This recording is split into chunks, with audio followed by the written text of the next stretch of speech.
Hi, Nancy Burt-Preece here. I'm an independent Stampin' Up! Demonstrator. Here's my email if you want to connect with me. If you don't have a demonstrator, I'd love to be yours. Here's my website. Please look on there because it's also my online store. If you order more than $150, you get the host benefits. If it's less than that, please use my August host code. I am building my Facebook business page, so please watch to the end. Sorry, that's the wrong one. Facebook. I am going to be able to go to Las Vegas soon for Stampin' Up! Backstage. So if you haven't subscribed, if I can say that 3 times, to my business page, please do so because I'm going to be posting while I'm gone all sorts of fun things from there. My YouTube channel, please subscribe, watch to the end, make a comment, like, and share with all your stamping friends. I'm really trying to build that. So let's show, I'm going to show you 2 cards, and basically it's the same technique. It's called the floating strips. I just did a floating frame. Now we're going to do floating strips. Say that 3 times. So I'm going to talk about this one first, and then we're going to actually make this one together. So with this one, I took a square of black, which is 3 3/4 by 3 3/4, and I cut out 1/2 inch strips. If you come to my technique class, everything is cut out for you. Including the black. And what you do is you use tear and tape to put on every strip. And then you adhere it to the black cardstock. So using tear and tape for all of those. Then I've already got this punched out, cut out for the people that are coming to my class. And you adhere this next. Then I'm giving you a sneak peek of the deckled circle dies, which are in the catalog that starts in September. And you use the deckle, the one I have listed, because you notice I have that one out. I haven't even put these. Look how many there is. And they're wonderful. And you cut it out using the Stampin' Cut and Emboss machine. Then I popped it up on a piece of white that's 3 3/4 by 5. I outlined it with a piece of black, 4 by 5 1/4, and I adhered it onto Azure Afternoon. On the inside, I just put that pelican on there. And let me see if I can find the stamp set quickly. I must have put it someplace. It is called Waves of Inspiration. And that is the stamp set we're using. The saying comes from Season of Chic. So if I was going to do this again, I would move the saying up closer to the circle or put it in the middle. I'm okay with it, but people that come to my class, hopefully you can be creative. So step 1, you use tear and tape to put the strips on the black piece. Trim out anything that's really over the edge and sticking out and sticky. Then run it through using the circle die. Oh, next, before you do that, put this guy on there. Then run it through. Then I made stickers using the adhesive sheet, so you can just add some little birds there and your saying, and of course your inside. So this one is fun. I think it's just very striking. I have different sayings, so if you have a different saying, I am going to make you cut out the birds. I was trying to cut them out, and then they were just all over the place. I thought, forget it. I cut a lot of stuff for you, so the birds are not going to be cut out. Now, this is actually a Nancy original.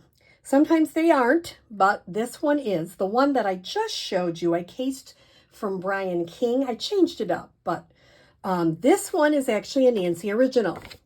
So this, I'm going to start with a 4 1/4 by 11, scored at 5 1/2. You need 2 pieces of vanilla which is 4 by 5 1/4. And I may not do all the stamping for that part, but I want to show you most of it.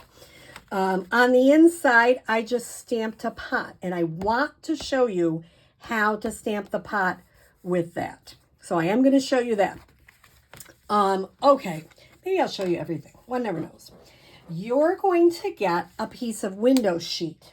Now, a couple things on the window sheets. When you get, I'm grabbing one right now. You can purchase them. They are in the back of the catalog. But let's say I showed you pick of the patch.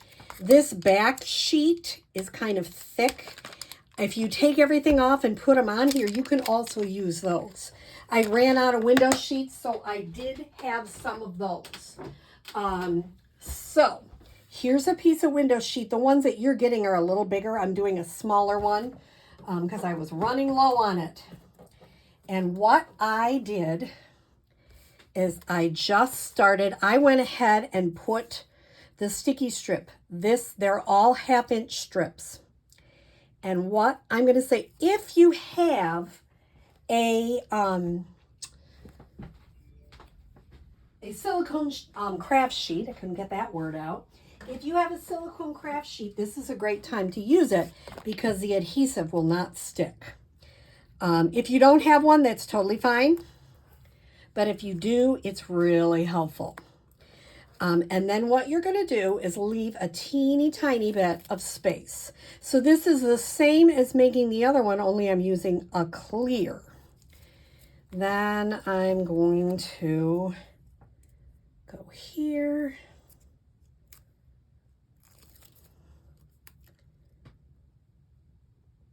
And see, there's a little sticky, but it's not sticking to the silicone craft sheet, which is awesome.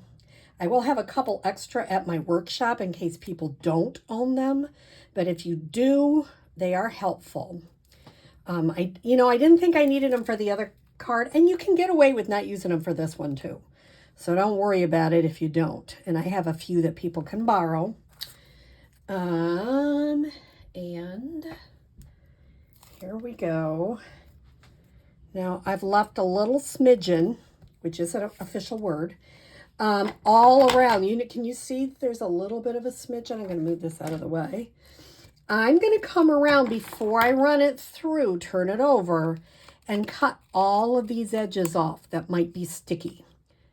If there's any kind of stick, you don't want it to go through the Big Shot or the Stampin' Cut and Emboss machine is the correct terminology. And we are going to have a mess tomorrow. That's going to be so fun. Okay, so now what I'm going to do is I'm going to put this through. I do have it off camera. Somebody said, I'm so bummed that we don't have circle dies. Guess what? We do. They're not huge, but we have some in the Reach for the Stars dies. So I am actually using one of those. Now, somebody asked me, can you use some dies that have the stitching? And I'm going to say you can't. I tried it. I tried it for you, and it does not work. I just couldn't get it to cut. So I'm over on my cutting it out. I would say, let me just bring the plate over to show you. Here's my plate, well used. If you put it kind of to the side, on one side or the other, it often cuts better because it has more pressure. And I would run it through your machine a couple of times. If you just try it once, it may not work. So do it a couple of times. I'm running it through. You can hear it makes those crackling noises. That's totally fine. And let's see, is this going to come out? Yep, I did it a couple of times. Now, let's say one doesn't come out, just a teeny smidge there. I'm just going to use my scissors. Cut that first. And just cut it. Isn't that fun? That is the floating strips. not the floating frame. I'm getting floating all over the place here.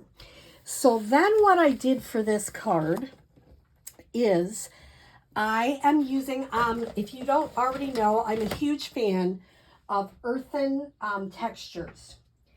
And I'm looking to where I put it. Because I've been, if I showed you what my craft room looked like right now, you would laugh and say, whoa, what are you doing? Here it is. So what I'm going to do is I am going to bring the card back and show you. I already cut out a pot. And I got so much junk all around. Here it is. Here's my pot. What I'm going to do is I'm going to, get a sense where I want it. This one, I put it way over to the side. I don't know if I would do that. And I didn't pop it up. So I may pop it up. Now, if you're putting pop-ups, only pop up where it's not going to be seen.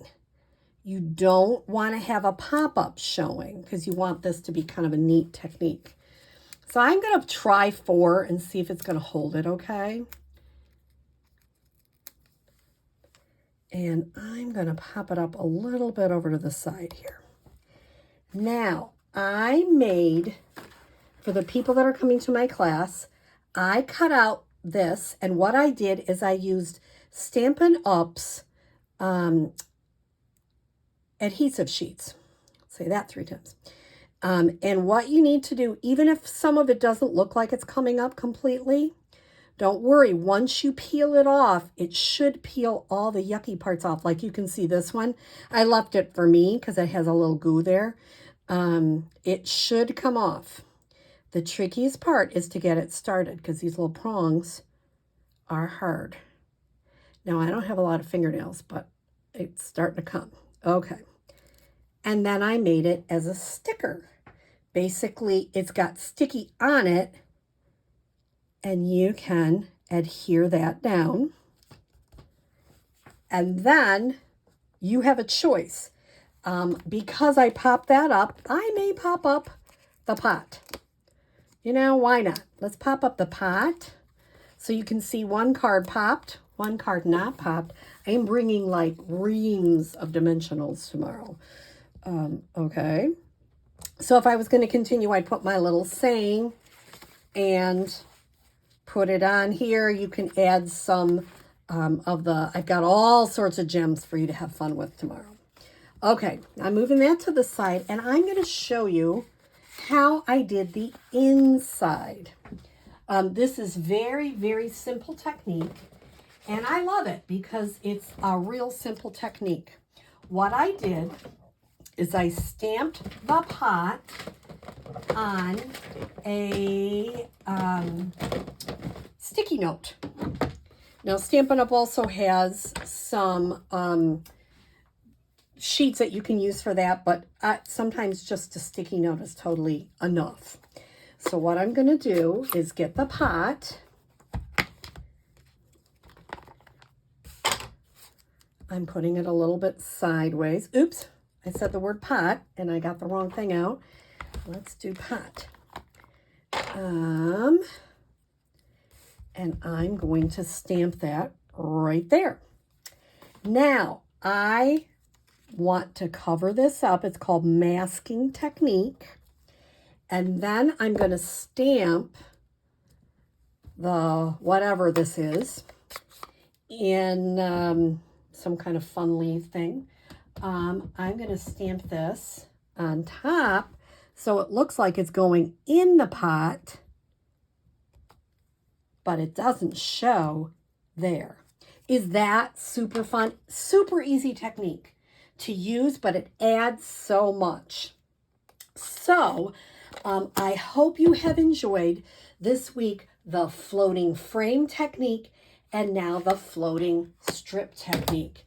Have a great day.